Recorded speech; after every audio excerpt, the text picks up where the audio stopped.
Soybean দিয়ে আলু পটলের নিরামিষ তরকারি রান্না করব বন্ধুরা। তো এই নিরামিষ তরকারি একবার রান্না করে খেলে মাংস প্রয়োজন হয় না, এই তরকারি দিয়েই অনেক ভাত খাওয়া যায়।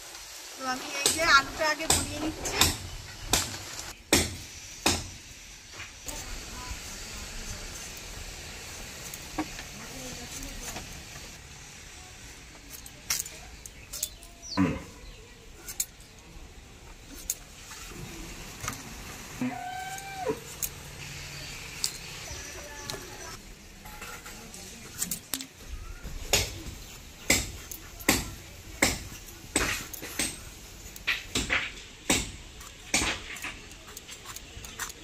পটলগুলো আমি দুফাল করে কেটে নিচ্ছি।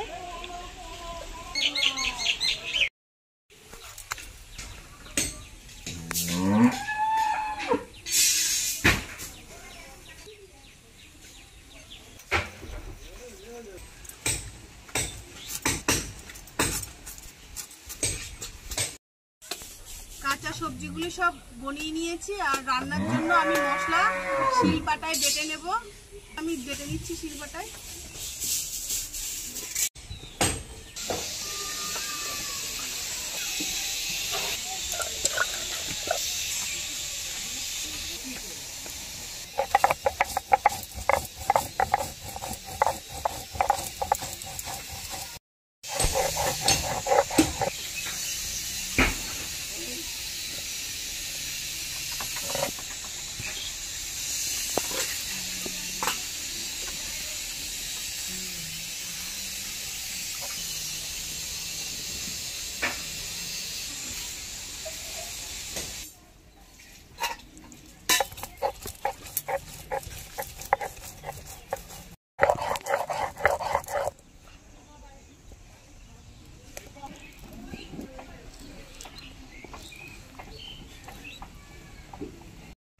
মশলাগুলো আমার শিলপাটায় বাটা হয়ে গেছে। তো বন্ধুরা আপনারা আমার সঙ্গে থাকুন, আমি কিভাবে এই সোয়াবিন আলু পটলের তরকারি নিরামিষ রান্না করছি দেখতে থাকুন। আশা করি ভিডিওটি ভালো লাগবে। এখানে আমি 100 গ্রাম সোয়াবিন নিয়ে নিয়েছি। এখানে ফেটানো টক দই নেব, চাল মগজ, কাজু বাটা, শুকনো লঙ্কা, আদা, জিরে বাটা একসাথে, ফোড়নের জন্য গোটা জিরে, সাদা তেল, সরিষার তেল, গোটা গরম মশলা, হলুদ গুঁড়ো, লবণ, আলু পটল কেটে ধুয়ে নিয়েছি, আর নিয়েছি টমেটো কুচি। আর দেরি না করে এবার রান্নাটা আমি চাপিয়ে দেবো। তো প্রথমে এবার উনুনটা ধরিয়ে নেব। প্রথমে আমি খোলা কড়াই গরম মশলা ভেজে নেব।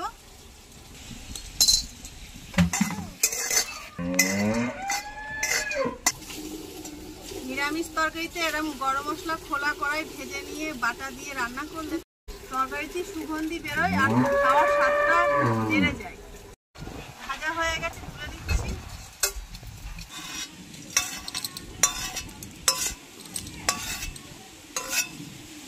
কড়াইতে জল দিয়ে সোয়াবিন আমি সিদ্ধ করে নেব।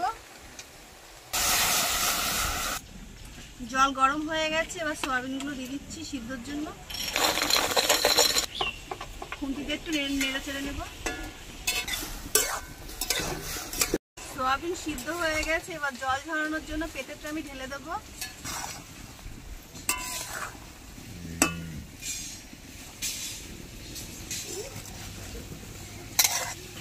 কড়াইতে আমি সাদা তেল দিয়ে দিচ্ছি, দিয়ে আমি আলু আর পটল লাল লাল করে ভেজে নেবো একে একে।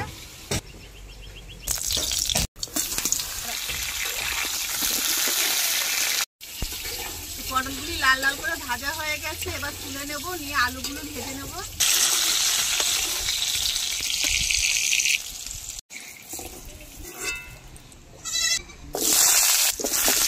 একটু হলুদ গুঁড়ো দেবো আর একটু নুন দেবো।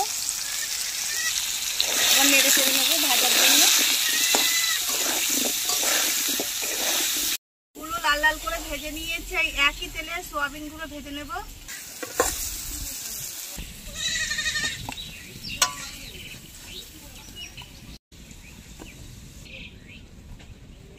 এবার সোয়াবিন গুলো ভেজে নেব।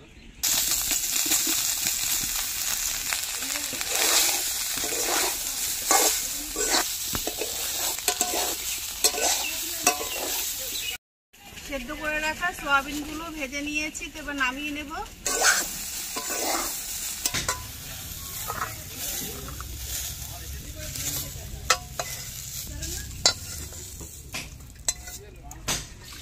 কড়াইটা ধুয়ে নিয়েছি, এবার কড়াইতে দিয়ে দিচ্ছি সরিষার তেল। তেল গরম হয়ে গেছে, ফোড়নে দেব গোটা জিরে, আদা, জিরে আর শুকনো লঙ্কা বাটা একসাথে ফোড়নের পরে দিয়ে দিচ্ছি তেলে। দিয়ে দিচ্ছি টমেটো, দিয়ে দিচ্ছি হলুদ গুঁড়ো, স্বাদ মতো লবণ।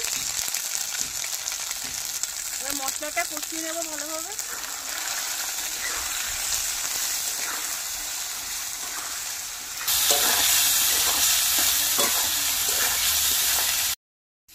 মশলার কাঁচা গন্ধটা চলে গেছে আর ভাজা গন্ধটা বেরিয়ে গেছে, তো মশলাটা ভালোভাবে কষিয়ে নিয়েছি। কষানো মশলার মধ্যে চাল মগজ আর কাজু বাটা দিয়ে দিচ্ছি।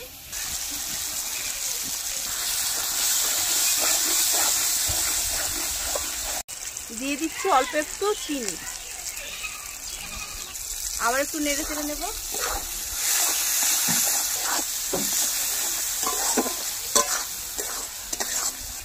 কষানো মশলার মতো দিয়ে দিচ্ছি টক দই ফেটানো, আবার নেড়ে চেড়ে নেব।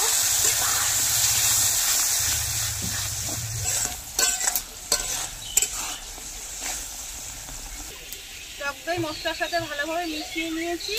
এবার একে একে আমি সয়াবিন ভাজা দিয়ে দেবো, এরপরে আলু আর পটল ভাজাটাও দিয়ে দেবো।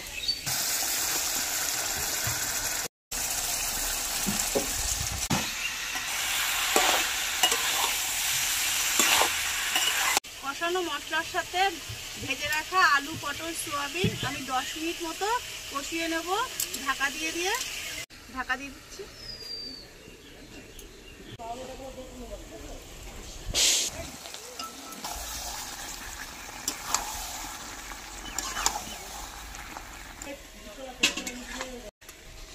আবার ঢাকা দিয়ে দিচ্ছি, আবার ঢাকনা তুলে নিচ্ছি। তো কষানোটা হয়ে গেছে, এই যে তেল ছাড়তে শুরু করে দিয়েছে। এবার আমি জল দিয়ে দেবো একটু নেড়ে চেড়ে নিয়ে।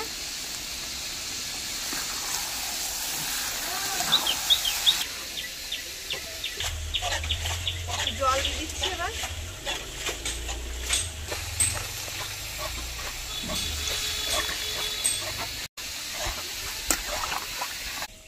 রান্না তারে মজে থাকুক, তার জন্য ঢাকা দিয়ে দেবো। আর এর মধ্যে ভেজে রাখা গরম মশলা আমি শিলপাটায় বেটে দেবো।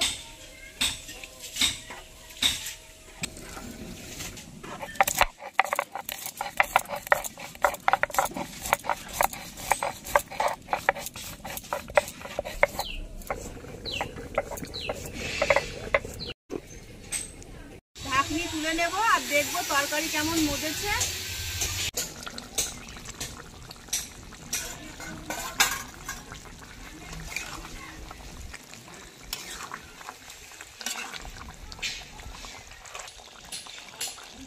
আলুটা সিদ্ধ হয়ে গেছে, সোয়াবিনও গলে গেছে আর পটল তো গলে গেছে। রান্নাটা আমার প্রায় হয়ে গেছে। তো নামানোর আগে গরম মশলা দিয়ে আমি নামিয়ে নেব।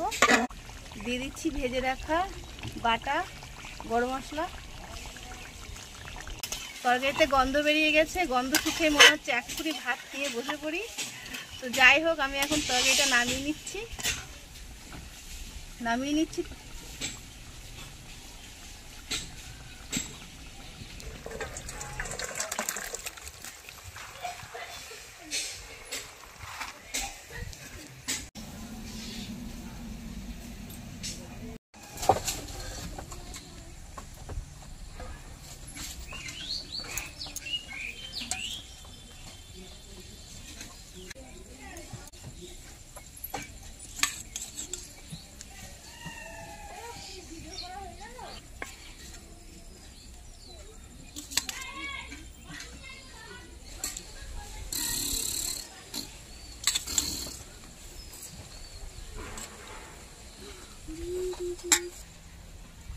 আমার এই রান্নার ভিডিও যদি আপনাদের ভালো লেগে থাকে, ভিডিওটি একটি লাইক দিয়ে সাবস্ক্রাইব করে আমার সঙ্গে থাকবেন আর পাশে থাকা বেল আইকনটি প্রেস করবেন।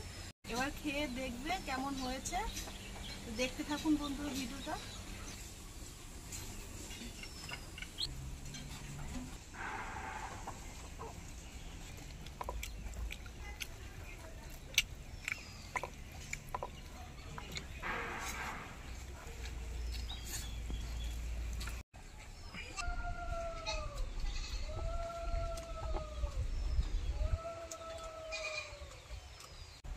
রান্নাটা খুব সুন্দর হয়েছে।